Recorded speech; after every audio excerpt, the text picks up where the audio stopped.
एक प्रयास के अंतर्गत प्रतिदिन आपसे 5 प्रश्न हमारे द्वारा प्रस्तुत किए जा रहे हैं और आज 40 प्रश्नों की एक श्रृंखला आपके सामने हम रख रहे हैं, जिसमें कि पहला प्रश्न है कि वॉशिंग मशीन का आविष्कार किसने किया।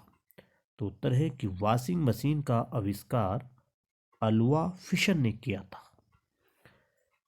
आज का दूसरा प्रश्न है कि जय जवान जय किसान का नारा किसने दिया। तो उत्तर है कि जय जवान जय किसान का नारा लाल बहादुर शास्त्री जी ने दिया, और लाल बहादुर शास्त्री जी हमारे देश की दूसरे प्रधानमंत्री थे, जिनका कि जन्म दिवस 2 अक्टूबर को मनाया जाता है। प्रश्न 3 है कि लाल किला का निर्माण शाहजहां द्वारा किस स्थान पर करवाया गया। तो उत्तर है कि लाल किला का निर्माण शाहजहां द्वारा दिल्ली में कराया गया और 2007 में यूनेस्को द्वारा इसे विश्व धरोहर स्थल की सूची में शामिल किया गया है। और प्रश्न 4 बहुत ही महत्वपूर्ण प्रश्न है कि शरीर में अतिरिक्त कार्बोहाइड्रेट किस रूप में संचित रहती है। तो उत्तर है कि शरीर में अतिरिक्त कार्बोहाइड्रेट वसा या फैट के रूप में संचित रहती है। पांचवा प्रश्न है कि प्रत्यय किसे कहा कहते हैं। आप सभी जानते होंगे प्रत्यय और उपसर्ग के विषय में। तो इसमें है कि प्रत्यय किसे कहते हैं। तो उत्तर है कि जो शब्दांश शब्दों के अंत में जुड़कर नए शब्द बनाते हैं उन्हें प्रत्यय कहलाते हैं। जैसे मित्र धनता बराबर मित्रता, ये हमारा प्रत्यय हो। और इन 5 प्रश्नों के साथ महत्वपूर्ण विचार कि I think it's possible to ordinary people to choose to be extraordinary. Elon Musk कहते हैं कि मुझे लगता है कि सामान्य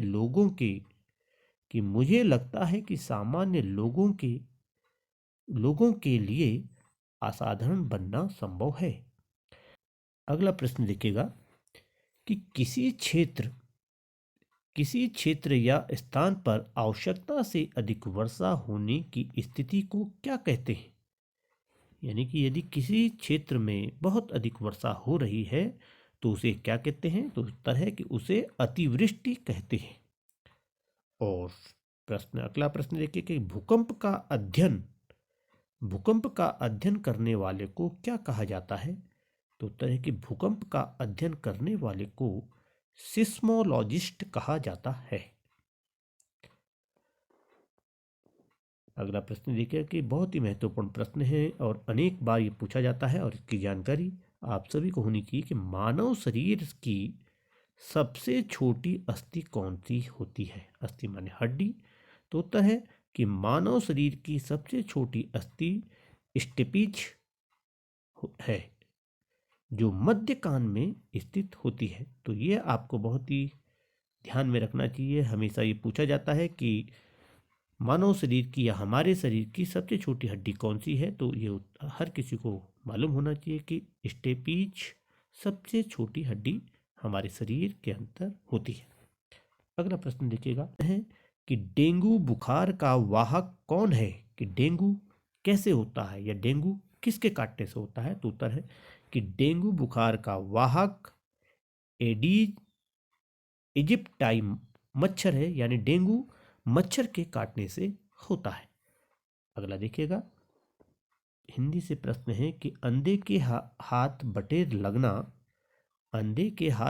लगना मुहावरे का क्या अर्थ है। तो उसका अर्थ है बच्चों कि अंधे के हाथ बटेर लगना मुहावरे का अर्थ है बिना परिश्रम के सफलता मिल जाना। यदि बिना या कम परिश्रम करने से कोई बहुत बड़ी सफलता हाथ लगती है तो उसको हम कह सकते हैं कि अंधे के हाथ बटेर लगना।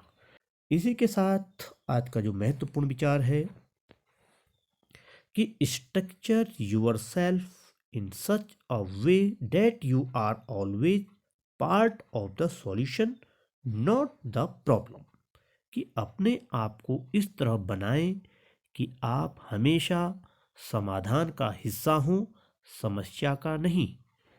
कि एकमात्र सम अभाज्य संख्या कौन सी है? तो उत्तर है बच्चों कि एकमात्र सम अभाज्य संख्या 2 है। बाकी सम संख्या क्या होती है कि जिस संख्या में 2 का भाग पूरी पूरी बार जाता है। और अभाज्य संख्या किसे कहते हैं कि जिस संख्या में एक और स्वयं के अलावा जिस संख्या का भाग जाता है उसे हम अभाज्य संख्या कहते हैं। और 2 के अतिरिक्त कोई भी अभाज्य संख्या सम नहीं होती है। तो ये सभी बच्चों को याद होना चाहिए कि 2 सबसे छोटी सम अभाज्य संख्या भी है। अगला प्रश्न देखिएगा कि प्रथम विश्व युद्ध कब हुआ था?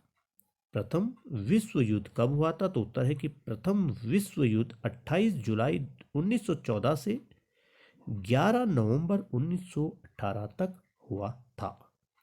है तो उत्तर है ऑस्ट्रेलिया की राजधानी कैनबरा में है। ऑस्ट्रेलिया की राजधानी कैनबरा में है। प्रश्न 4 देखिएगा कि विश्व का सबसे ऊंचा पर्वत शिखर कौन सा है? तो उत्तर है कि विश्व का सबसे ऊंचा पर्वत शिखर माउंट एवरेस्ट है और जिसकी ऊंचाई 8,848.86 मीटर है। ये बच्चों आपको हमेशा याद होना चाहिए कि विश्व का सबसे ऊंचा पर्वत माउंट एवरेस्ट और उसकी ऊंचाई 8,848.86 मीटर है। कि किस देश को दुनिया की छत कहा जाता है? तो उत्तर है कि तिब्बत देश को दुनिया की छत कहा जाता है। और इन प्रश्नों के साथ हर 5 प्रश्नों के साथ एक महत्वपूर्ण विचार आपके लिए यहाँ पे रखा गया है। तो जो इसमें विचार आपके लिए है कि learn from yesterday, life for today, hope for tomorrow. अतीत से सीखें, वर्तमान में जिए। देखिए, अतीत से सीखें, वर्तमान में जिए और भविष्य के प्रति आशान्वित रहें। और अल्बर्ट आइंस्टीन के द्वारा ये महत्वपूर्ण विचार रखा गया है। अभी हाल में ही एशियाई गेम संपन्न हुए हैं, तो उनमें पहला प्रश्न आपके लिए एशियाई गेमों से रखा गया है कि 19वें एशियाई खेलों का आयोजन कहाँ हुआ? जो अभी एशियाई गेम खेले गए, ये हमारा 19वां एशियाई खेलों का आयोजन किया गया था। और प्रश्न है कि 19वें एशियाई खेलों का आयोजन कहाँ हुआ? तो उत्तर है 19वें एशियाई खेलों का आयोजन चीन के हांगझोउ शहर, जो कि 23 सितंबर 2023 से 8 अक्टूबर 2023 तक चला था। तो क्या इस प्रश्न का उत्तर होगा कि 19वें एशियाई खेलों का आयोजन चीन के हांगझोउ शहर में हुआ था। और अगला प्रश्न देखिएगा कि एशियाई खेलों का जनक, बहुत ही बढ़िया प्रश्न है कि एशियाई खेलों का जनक किसे माना जाता है? तो एशियाई खेलों का जनक माने होता है पिता, यानी कि जो किसी की उत्पत्ति करता है। तो एशियाई खेलों का जनक भारत को माना जाता है। और एशियाई खेलों को एशियाड के नाम से भी जाना जाता है। अगर कोई पूछेंगे एशियाड, अगर ये बोलेगा एशियाड खेलों का जनक किसे कहा जाता है, तो भारत को कहा जाता है। और अगला प्रश्न, पहले एशियाई खेल कहाँ आयोजित हुए थे? तो पहले एशियाई खेल 1951 में नई दिल्ली के नेशनल स्टेडियम में आयोजित हुए थे।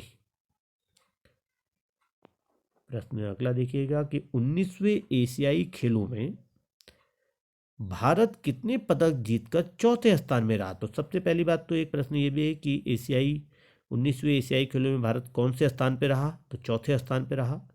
तो प्रश्न यही है कि 19वें एशियाई खेलों में भारत कितने पदक जीतकर चौथे स्थान पर रहा? तो उत्तर है कि 19वें एशियाई खेलों में भारत ने कुल 107 पदक जीते, जिसमें 28 स्वर्ण, 38 रजत और 41 कांस्य पदक थे। और इन पदकों को जीतकर भारत चौथे स्थान में था। अगला प्रश्न है कि 20वें एशियाई खेलों का आयोजन कहाँ और कब किया जाएगा? देखिए, 19वें की बात 19वां तो हो चुका है। अब 20वां एशियाई खेल का आयोजन कब और कहाँ किया जाएगा? तो उत्तर है कि 20वें एशियाई खेलों का आयोजन जापान के नागोया नगर में 18 सितंबर 2026 से 3 अक्टूबर 2026 तक किया जाएगा।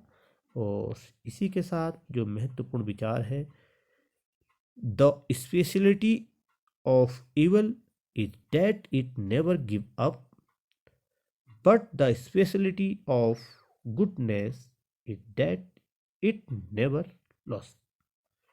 कि बुराई की विशेषता यह है कि वो कभी हार नहीं मानती।